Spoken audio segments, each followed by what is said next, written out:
Gracias, compañeros y compañeras, gracias por estar aquí.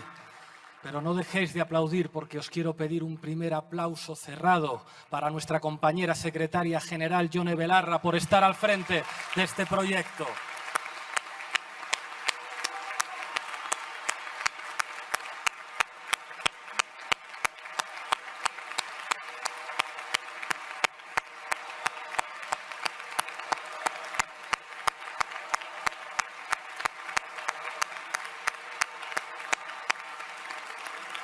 Quiero pediros un aplauso cerrado también para los compañeros de Brasil que se han librado de un fascista.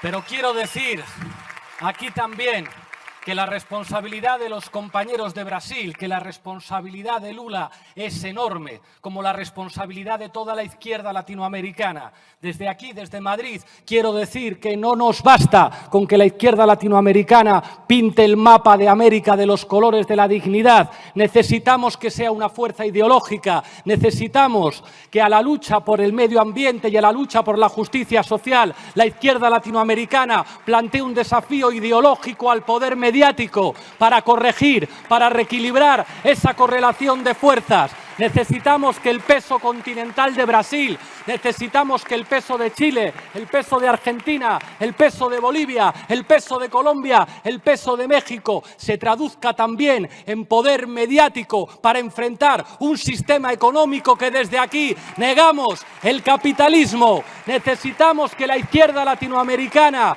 sea la punta de lanza de una revolución que tiene que operar en primer lugar en las conciencias. Y para eso necesitamos que esa izquierda asuma entre sus tareas reequilibrar el poder mediático, porque el mayor enemigo de la izquierda latinoamericana es un poder mediático que desde ya conspira para organizar golpes de Estado, lawfare y mediafair, para acabar con los gobiernos del pueblo. Quiero pedir también un aplauso para los compañeros italianos. Ayer Italia se movilizaba por la paz y contra el fascismo. El movimiento por la paz, el movimiento antifascista va a ser muy pronto el principal baluarte de la democracia europea. Frente a la tecnocracia neoliberal y otanista y frente al fascismo neoliberal y otanista, necesitamos que Europa se movilice por la democracia. Movilizarse por la democracia es defender la paz y es decir que la democracia no es compatible con la ultraderecha y con el fascismo. Esto debería ser una evidencia, pero no lo es. En el mes de marzo, al calor de la invasión rusa de Ucrania, Pablo Elordu, el coordinador del periódico El Salto, escribía uno de esos tuits que tienen la capacidad de hacer una lectura, una captación del terrible espíritu de época que domina Europa. Decía: de verdad me gustaría pensar que se va a formar el cordón sanitario europeo que va a dejar fuera a los Vox, a los Salvini y a los Meloni. Pero creo más bien que esos entrarán en el consenso de época y que lo que se quiere dejar fuera son los Corbyn, los Melenchón, los Tsipras y los Belarra. Lo decía el 10 de marzo.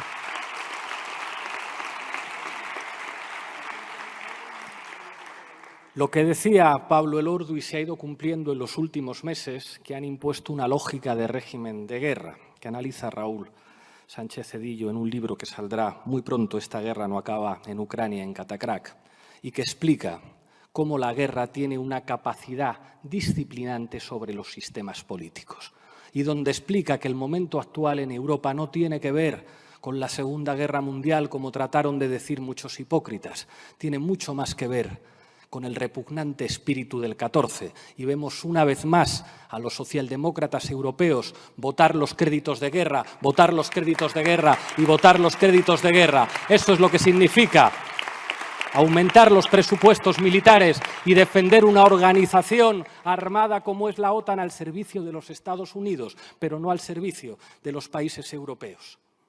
Y ese es el único precio que hacen pagar a los fascistas para reconocerles democráticamente. Un tuit de hace pocos días.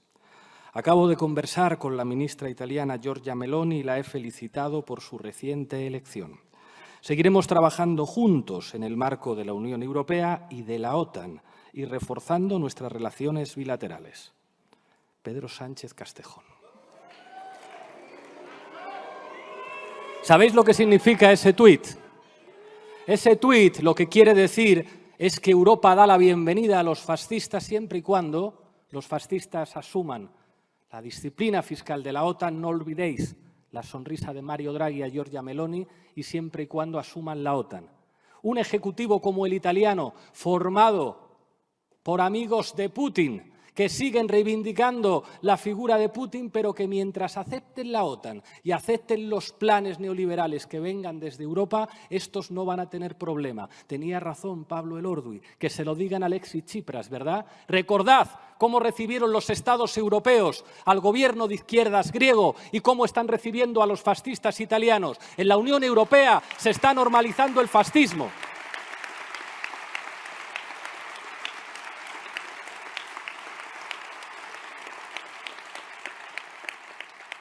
¿Sabéis lo que significa que una fuerza política como Podemos esté en el gobierno de la cuarta economía de la zona euro? Significa que Podemos es una fuerza política que está en el gobierno, pero no está en el consenso. Eso es enormemente importante y eso es lo que pretenden destruir, con la ingenuidad estúpida de muchos sectores de la izquierda que tuvieron miedo a decir que no había que enviar armas a Ucrania, que comparar Ucrania con Guernica era una hipocresía, que había que decir abiertamente no a la OTAN, no como un elemento de la identidad del año 86, sino decirlo cuando de verdad tiene un precio político y mediático decirlo.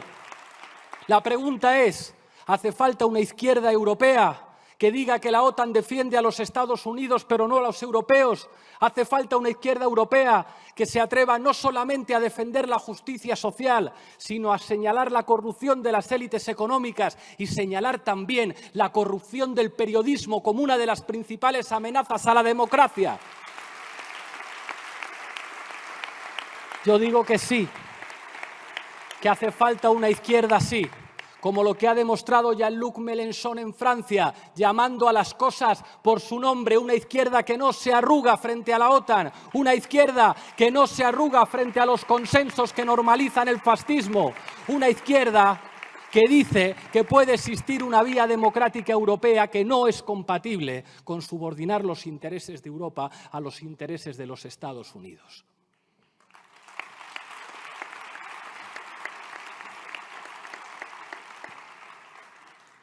Esa izquierda ya no existe con representación parlamentaria en muchos países de Europa. La quieren destruir. Por eso, el objetivo político fundamental de las oligarquías en este país, lo decía ayer y lo vuelvo a repetir aquí, es destruir a Podemos. Porque Podemos combina dos características: pelear con dientes y con uñas para entrar dentro del gobierno, pero estando dentro del gobierno también estar fuera del consenso. Lo principal que te imponen cuando entras a un gobierno es que te tragues el consenso. ¿Cómo se puede aceptar que puede haber una fuerza en el gobierno que sea abiertamente republicana?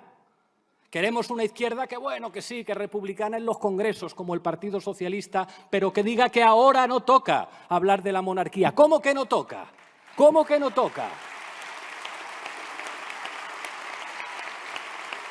¿Cómo que no toca hablar de la monarquía si la monarquía se ha convertido en el significante político de la derecha y de la ultraderecha? ¿Cómo que no toca hablar de la monarquía si se ha convertido en el significante de la corrupción? ¿Cómo que no toca hablar de la monarquía si se ha convertido en el principal tapón a la organización institucional de la diversidad plurinacional de nuestra patria? ¿Cómo que no toca hablar de la monarquía si se ha convertido en el significante que reivindican los jueces golpistas que en la escuela judicial en Barcelona decían ¡viva el rey! ¿Cómo que no toca hablar de la monarquía si los jefes del Partido Popular decían tiene más legitimidad su majestad el rey que los diputados electos de Podemos? Porque saben que el hilo conductor que vincula la dictadura como organización de poder de las élites de este país con el sistema democrático, es dejar como jefe del Estado, con sus capacidades de arbitraje y moderación entre los poderes constitucionales, que el otro día reivindicaba incluso un periodista progresista, como jefe del Estado. Ese es el vínculo originario de nuestro sistema con el franquismo. Por eso dicen que ellos, antes que demócratas, son monárquicos. Y por eso no pueden soportar que haya una fuerza política de gobierno, que diga que la OTAN no defiende a Europa y que el futuro democrático de España pasa por la República.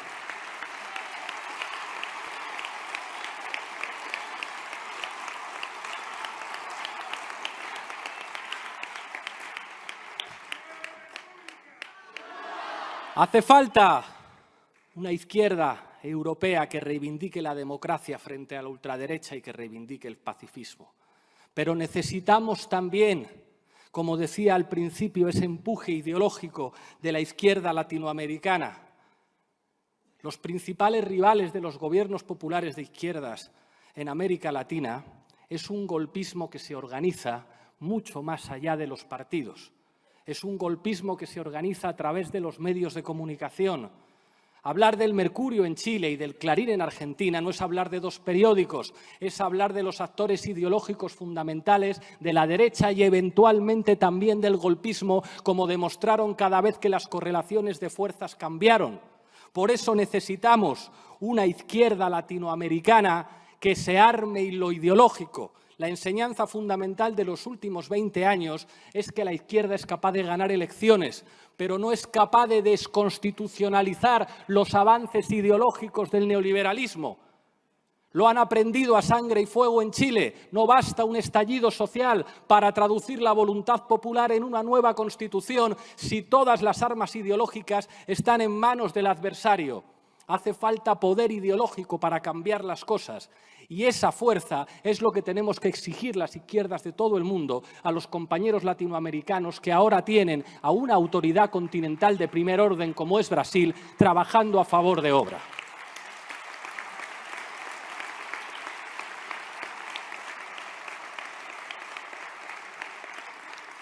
Decía que cualquier observador mínimamente perspicaz sabe que si tiene que hablar con los jefes de la derecha en Chile, no tiene que hablar con los partidos de la derecha, sino con el dueño del Mercurio, y lo mismo cabría de decir del Clarín en Argentina. Pero eso mismo ocurre en España, no lo dice la base, no lo digo yo. Lo reconocía el otro día el periódico El Mundo, que en una portada le recordaba a Feijóo quién manda. Nos duraron 2 telediarios los intentos de Pablo Casado de ganarle su batalla a la presidenta de la Comunidad de Madrid y nos costaría 2 telediarios cambiar de candidato del Partido Popular. Así que, y lo dijo literalmente el diario El Mundo, la derecha mediática y la derecha judicial está contra la renovación del Consejo General del Poder Judicial y tú, galleguito, te enteras de quién manda en la derecha en este país, que mandamos los de Madrid, mandamos el poder mediático en Madrid.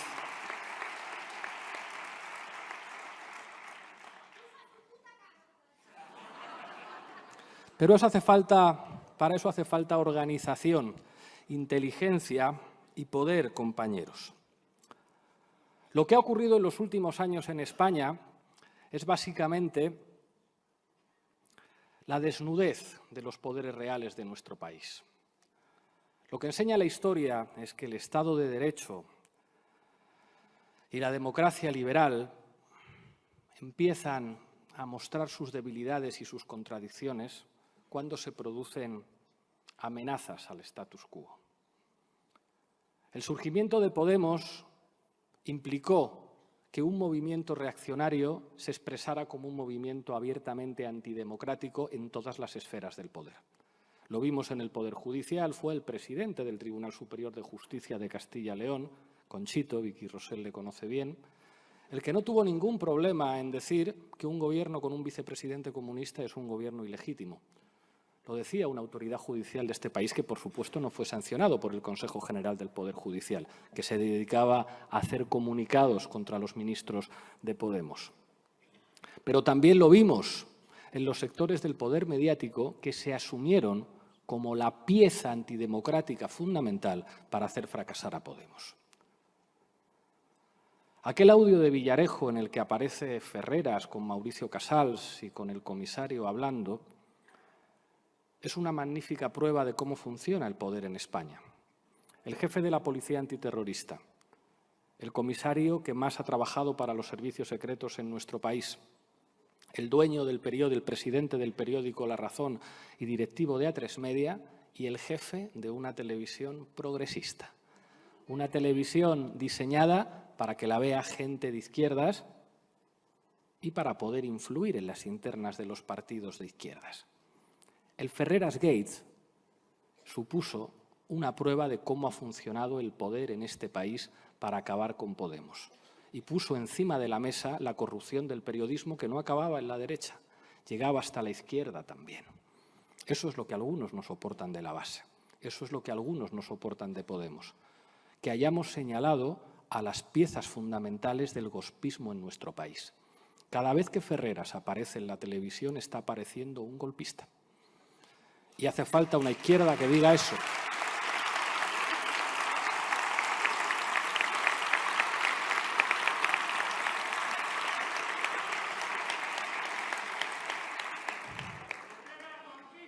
Por eso no soportan que haya una izquierda que denuncie la estructura oligopólica. Los medios de comunicación estaban organizados en España para que la izquierda les hiciera la pelota. ¿Tú quieres que te saque en 5 duples a la semana? ¿Tú quieres que hable bien de ti en mi televisión para que la gente te vote? Pues ya sabes lo que tienes que hacer. Tú puedes hablar de los pobres, puedes hablar de las cosas sociales, pero como te atrevas a hablar de los medios de comunicación, te vas a enterar de quién es la mafia en este país y quién te va a mandar una cabeza de caballo. Podemos fue la primera fuerza política de la izquierda española que se ha atrevido a señalar a los mafiosos y a los corruptos de los medios de comunicación.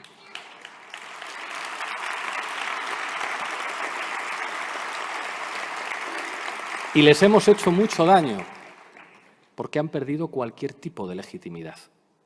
La manera en la que se están consumiendo en el fuego los que todavía buscan argumentos debajo de las piedras para defender a la progresía mediática, creo que la estáis viendo todos y todas en las redes sociales.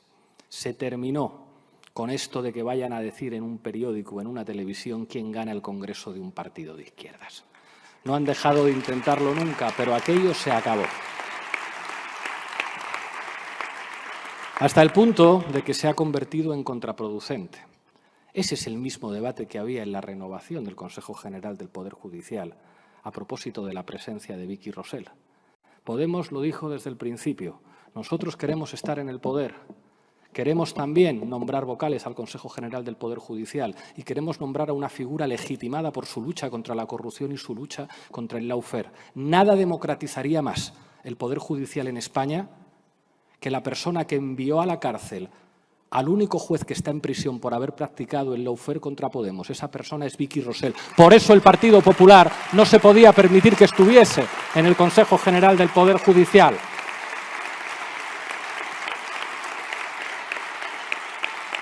Por eso mismo los que aceptaron el veto no podrán reconocer jamás que lo aceptaron, porque hay una nueva legitimidad que se está abriendo paso en este país, que tiene que ver con llamar al poder por su nombre. ¿Qué hacer? Todas las encuestas dicen que va a haber una mayoría absoluta del Partido Popular y Vox. ¿Qué hacer? ¿Se puede evitar eso? Claro que se puede evitar. Pero para evitar eso hace falta entender que no basta el BOE para hacer política. Tenemos el gobierno que ha sacado adelante, gracias a Unidas Podemos, más medidas progresistas que ningún gobierno en la historia de España. Pero solamente un ingenuo podría pensar que el boletín oficial del Estado sirve para ganar elecciones, porque si fuera así los millonarios no se comprarían A3 Media, no se comprarían Telecinco, no se comprarían las principales estaciones de radio y de televisión. No basta con tener el boletín oficial del Estado.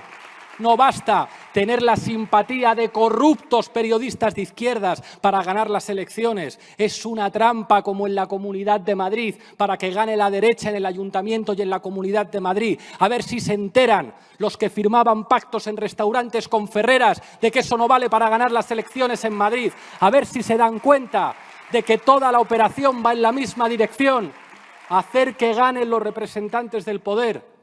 Necesitamos una izquierda que diga la verdad, necesitamos una izquierda que apueste por la movilización social, necesitamos una izquierda que apueste por una movilización ideológica en todos los ámbitos, en las redes sociales, pero también en la calle y en los centros de trabajo.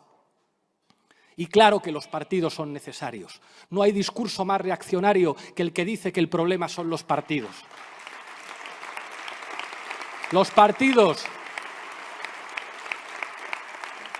son los mecanismos que permiten, el conjunto de dispositivos administrativos que permiten que los que no tienen nada se puedan organizar para hacer política.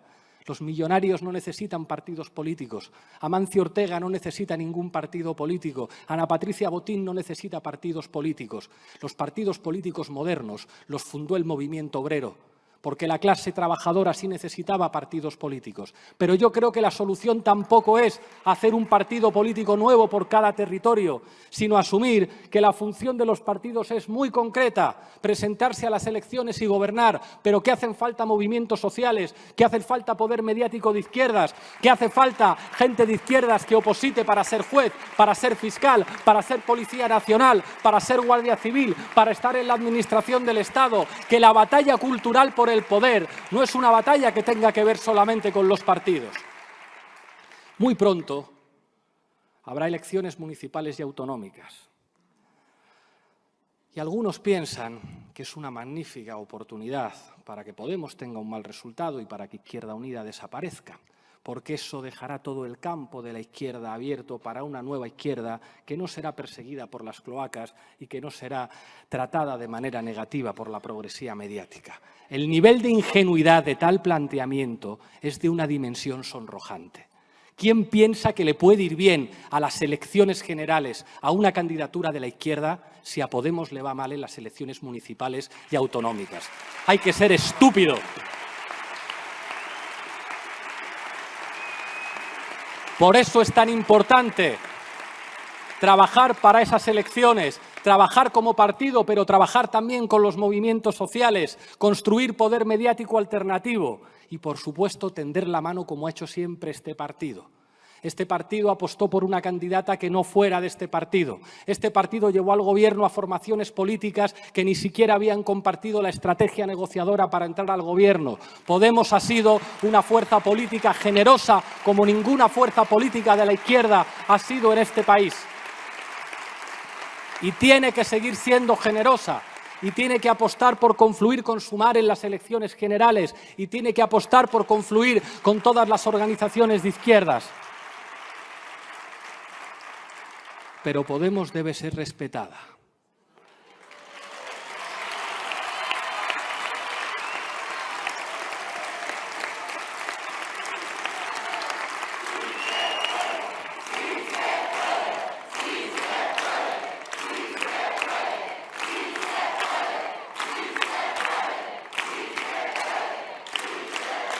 No voy a ser yo quien diga que Podemos es la organización política más importante de la izquierda española. No hace falta que lo diga yo. Lo ha dicho Ferreras, lo dicen los poderes mediáticos cada vez que atacan a Podemos, lo dicen las cloacas, lo dicen los jueces que persiguen a esta organización política. No somos uno de esos partidos que tiene que presumir y sacar pecho. Son nuestros enemigos los que nos han definido como la fuerza política más importante en los últimos 50 años de historia, porque hemos sido capaces de llegar al gobierno y de llevar a otros con nosotros al gobierno, teniendo en contra lo más repugnante del reaccionarismo español. Y por eso, los que dicen que Podemos tiene que morir, vuelven a reconocer otra vez que Podemos es condición de posibilidad de que la izquierda siga cambiando cosas en este país. Y Podemos tiene un tesoro que no tiene nadie, una militancia valiente, una militancia que combate en los barrios, en las redes sociales, en los conflictos y que está dispuesta a señalar al poder y que está dispuesta a decir vamos a ser una izquierda de gobierno fuera del consenso que blanquea a los fascistas. Vosotros, vosotras, sois un tesoro que no tiene nadie. Sois lo mejor de este partido. Sois la condición de posibilidad de todos los cambios que se han producido en este país. ¡Ay de aquel o de aquella que se atreva a faltarle el respeto a la militancia de Podemos! Gracias, compañeras y compañeros.